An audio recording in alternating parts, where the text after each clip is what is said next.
Hey, what's up everybody, BDF 44 coming at you in another video. Alright, so I figured I'd weigh in on the Diddy situation a little bit. They raided 3 of his homes, I believe it is.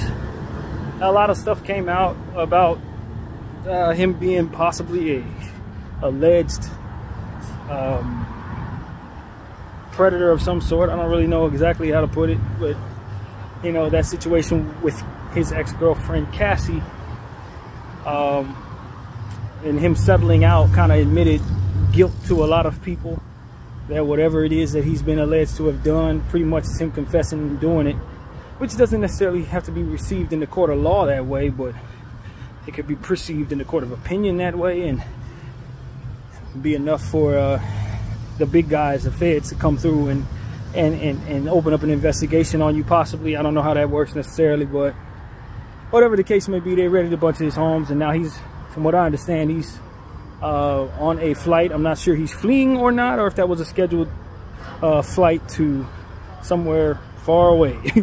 So I think, you know, I'm hearing a lot of different stuff that's around that situation. I was listening to Seti Nash. He was essentially saying that Diddy was getting ready to sue one of the biggest alcohol distributors in the world.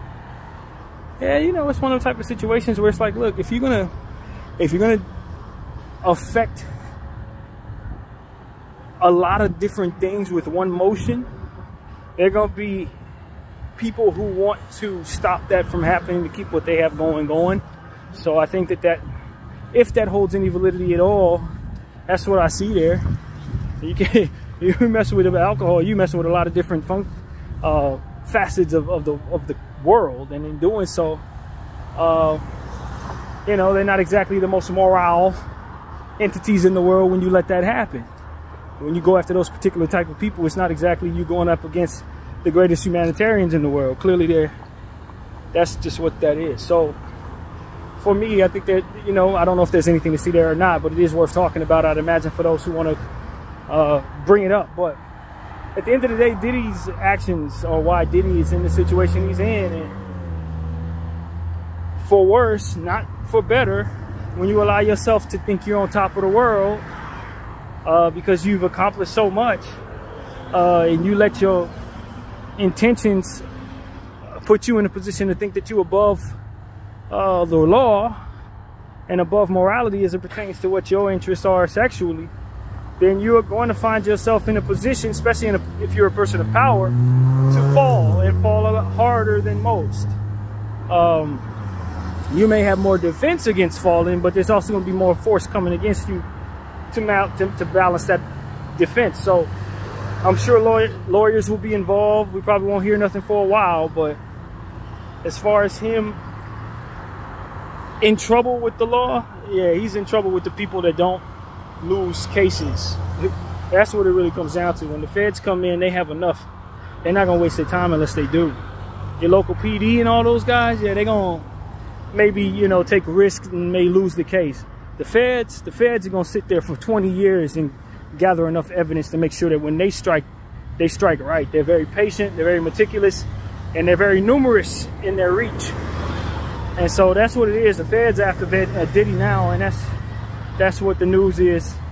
Him raiding his home, putting his sons in cuffs, seized the property, combing through everything, no pun intended, trying to see what they can find, if there's anything to find.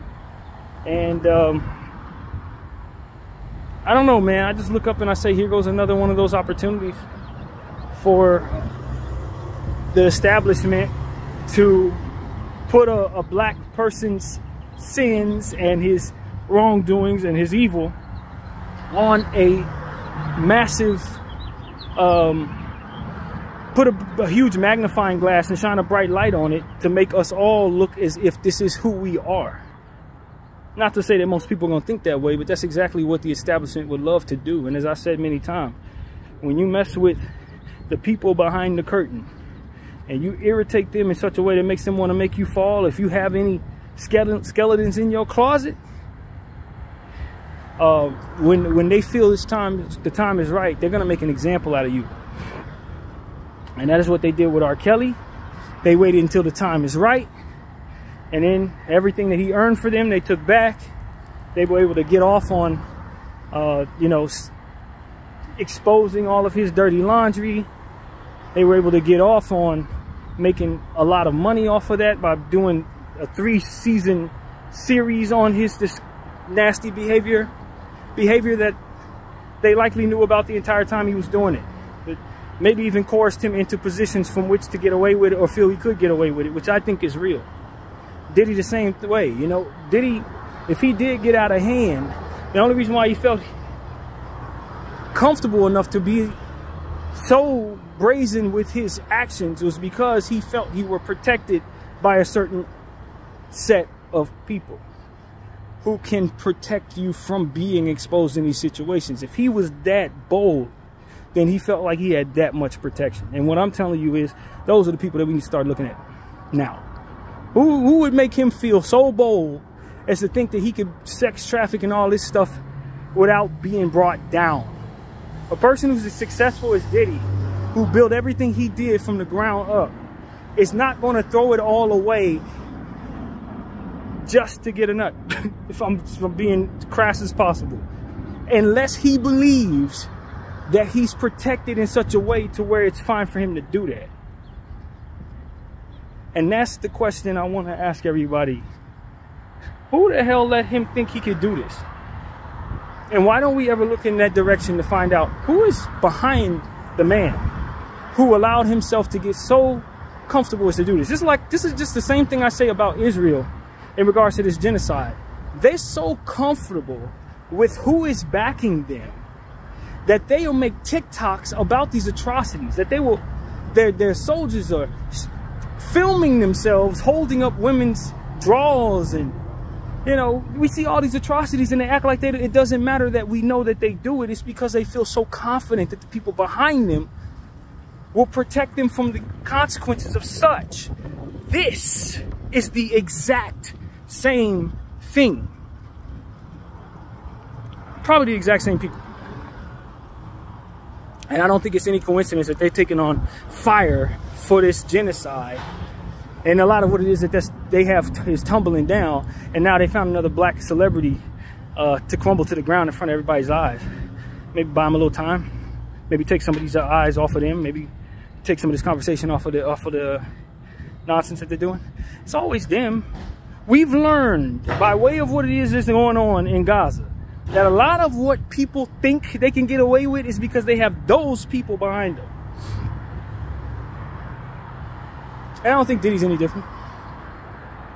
Diddy been getting away with such and such and such and such for a very long time. And who was he answering to? Who had the power to make him feel like he could do all of this evil without ever getting caught? And now, on this random year, after he dropped his final album, now all of a sudden everything's coming to the ground at once. They could have crumbled to the ground 3 years ago, could have crumbled to the ground 2 years ago, could have crumbled to the ground 6 years ago, but somewhere randomly in the calendar, it folded in such a way to now everything he ever did is about to be exposed, like R. Kelly.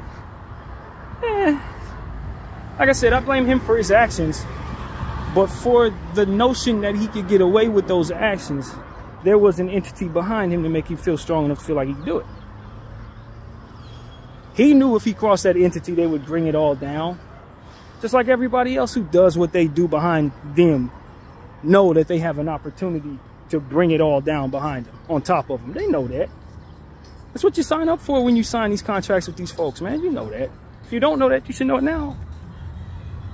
And so let me be the one to tell you, if you're a person of color and you got all this power like Diddy has, and you doing all types of skeletal stuff, your day is coming.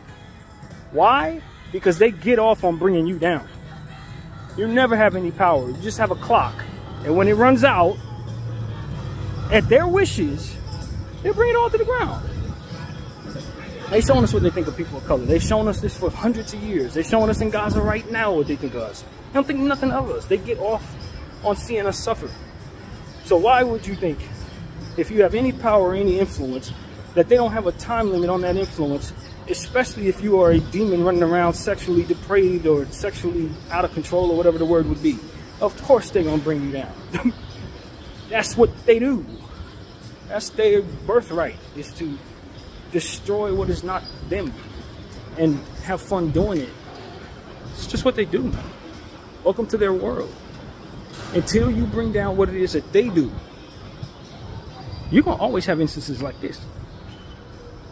So don't be a sicko black person or a brown person of any kind, because you're on their clock. Video 44. I'll thank you for watching. I'm out.